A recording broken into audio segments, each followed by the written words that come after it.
Hi guys, welcome to the channel. இன்றைக்கி நம்மளுடைய சேனலில் ஹோம்மேட் வீகன் சிக்கன் தான் பார்க்க போகிறோம். இது வந்து ஃபாரின் கண்ட்ரீஸ்லலாம் ரொம்பவே ஃபேமஸ். நம்ம ஊரில் இப்போ தான் வந்திருக்கு. நான் இதை பேக்கெட்டில் வாங்கும்போதுல ரொம்பவே காஸ்ட்லியாக இருந்தது. வீட்லேயே சிம்பிளாக எப்படி பண்ணலாங்கிறத தான் நம்ம இன்றைக்கி பார்க்க போகிறோம். நான் இன்றைக்கி 2 கப் அளவுக்கு கோதுமை மாவு எடுத்திருக்கேன். அதுவும் ஆசீர்வாத் கோதுமை மாவு எடுத்திருக்கேன். வீட்டு கோதுமை மாவு கூட நீங்கள் யூஸ் பண்ணிக்கலாம். வேறு எந்த பிராண்டு கூட நீங்கள் யூஸ் பண்ணிக்கலாம். ஆனால் நான் இன்றைக்கி ஆசீர்வாத் எடுத்திருக்கேன். அதை நல்லா 2 கப் அளவுக்கு மாவு போட்டுட்டு நல்லா குழி பறிச்சுட்டு கொஞ்சம் கொஞ்சமாக தண்ணி ஊற்றி நல்லா பசைஞ்சுக்கோங்க. இதை ஃபுல்லாக பாருங்கள், உங்களுக்கு நிறைய ஐடியாஸ் கிடைக்கும். உங்களுக்கு கண்டிப்பாக யூஸ்ஃபுல்லாக இருக்கும். நல்லா கொஞ்சம் கொஞ்சமாக தண்ணி ஊற்றி நல்லா பசைஞ்சிக்கிட வேண்டியதுதான். இதுக்கு வந்து தண்ணி அளவு கிடையாது, கொஞ்சம் கொஞ்சமாக ஊற்றி பசைஞ்சுக்கோங்க. ரொம்ப ஃபஸ்ட்டே நீங்கள் நிறைய ஊற்றிட்டீங்க அப்படின்னா உங்களுக்கு ரொம்ப லூஸ் ஆயிரும். இன்னும் கொஞ்சம் கொஞ்சமாக ஊற்றுனீங்க அப்படின்னா உங்களுக்கு கரெக்டாக இருக்கும். நல்லா பசைஞ்சுக்கோங்க. இதில் வந்து உப்பு, எண்ணெய் அப்படின்னு எதுவுமே நீங்கள் ஆட் பண்ணக்கூடாது. சும்மா நார்மலான கோதுமை மாவில் கொஞ்சோண்டு தண்ணி ஊற்றி நல்லா நீங்கள் பசைஞ்சிக்கிட வேண்டியதான்.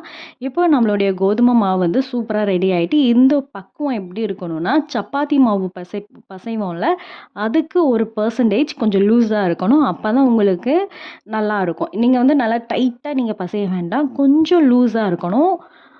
இப்போ நம்மளுடைய மாவு வந்து சூப்பராக ரெடி ஆகிட்டு, இதை வந்து ஒரு பெரிய சட்டியில் இந்த மாவை போட்டுட்டு மேலே மூடிடுறேன். உங்களுக்கே தெரியும், மூடலைன்னா மேலே உங்களுக்கு ட்ரை ஆயிரும். ட்ரை ஆனதுக்கப்புறம் உங்களுக்கு வந்து ஒழுங்காக வராது.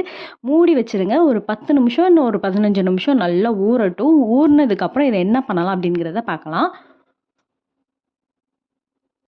ஒரு 10 மினிட்ஸ் கழித்து நான் இப்போ திறந்து பாருங்கள் எவ்வளோ சூப்பராக கிடச்சிருக்குன்னு. நல்லா சாஃப்டாக இருக்குது. இதே மாதிரி நல்லா சாஃப்டாக தான் இருக்கணும். இந்த வீகன் சிக்கனை வச்சு நீங்கள் நிறைய ரெசிபீஸ் பண்ணலாம். சிக்கனை வச்சு நீங்கள் என்னெல்லாம் பண்ணுவீங்களோ அது எல்லாம் வீகன் சிக்கனை வச்சு பண்ணலாம். நான் இப்போது இதுக்கு மேலே இருக்கிற மாதிரி கொஞ்சம் தண்ணி ஊற்றி, நம்ம சப்பாத்தி மாவை பசைவோம் தெரியுமா, அதே மாதிரி இந்த தண்ணிக்குள்ளேயே நம்ம வந்து இந்த மாவை பசைஞ்சுக்கோங்க. இது வந்து கரைஞ்சும் போகாது, ஒன்றும் ஆகாது. உங்களுக்கு பால் மட்டும் தனியாக கிடைக்கும். இதை நல்லா பசைஞ்சுக்கிடலாம்.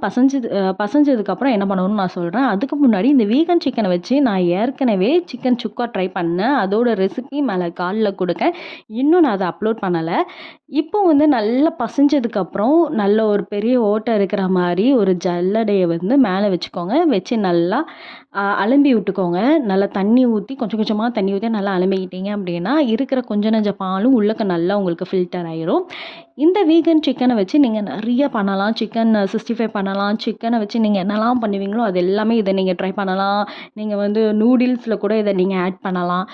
இது வந்து வெஜிடேரியன்ஸ் சாப்பிட்றவங்களுக்கு, அதுக்கப்புறம் விரதத்தில் இருக்கிறவங்களுக்குலாம் இது ரொம்பவே யூஸ்ஃபுல்லாக இருக்கும். விரதத்தில் இருக்கிறவங்களுக்கு வந்து இதுவரைக்கும் சிக்கன் சாப்பிட்டுட்டு விரதத்தில் இருந்து வெஜிடேரியன்ஸ் மட்டும் சாப்பிடணுங்கிற பட்சத்தில் கொஞ்சம் கஷ்டமாக இருக்கும். சிக்கன் சாப்பிடாம இருக்கவே முடியாதுங்கிறவங்க விரதத்தில் இருக்க பட்சத்தில் இதை ட்ரை பண்ணலாம். நான்வெஜ் சாப்பிட்றவங்க கூட ஒரு தடவை இதை ட்ரை பண்ணி பாருங்கள், உங்களுக்கு சிக்கன் சாப்பிட்ற ஃபீல் கிடைக்குதான்னு. இப்போ வந்து நல்லா அந்த பால் வந்து கொஞ்சம் கூட இருக்கக்கூடாது. கொஞ்சம் இருந்தாலும் உங்களுக்கு கோதுமை மாவு சாப்பிட்ற மாதிரி உங்களுக்கு கிடச்சிரும். அதனால் நல்லா 2, 3 தண்ணி ஊற்றி நல்லா அலம்பி எடுத்துக்கோங்க. உங்களுக்கு வந்து கோதுமை மாவு மாதிரியே இருக்கக்கூடாது. இது வந்து சிக்கனோட அந்த பீசஸ்லாம் எப்படி இருக்கும் அதே மாதிரி தான் இருக்கணும். இப்போ நல்லா நான் அதை அலம்பிக்கிட்டேன். இது வந்து நல்லா நீளமாக உருண்டை பிடிச்சி பீஸ் போட்டு எடுத்துக்கோங்க. இந்த தண்ணி இருக்குல்ல, இது அலம்பின தண்ணி எதுவுமே வேஸ்ட் பண்ணிட வேண்டாம். அதை வச்சு ஒரு சூப்பரான ஒரு டிஷ் பண்ணலாம். அதோட லிங்க் நான் அப்புறமா உங்களுக்கு தரேன். அவ்வளவுதான், நம்மளுடைய வீகன் சிக்கன் சூப்பராக ரெடி ஆயிடுச்சு. இந்த டிஷ் வந்து உங்களுக்கு பிரோஜனமாக இருக்கும் அப்படின்னு நான் நினைக்கிறேன். நீங்களும் இதை ட்ரை பண்ணி பார்த்துட்டு சிக்கன் சாப்பிட்ற ஃபீல் இருக்கா அப்படிங்கிறத கீழே கமெண்ட் பண்ணுங்கள். நான் இதை ட்ரை பண்ணி பார்த்தேன். பர்சனலாக எனக்கு ரொம்பவே பிடிச்சிருந்தது. அதனால தான் உங்களுக்கு ஷேர் பண்ணேன். நீங்களும் ட்ரை பண்ணி பாருங்கள். தேங்க்யூ.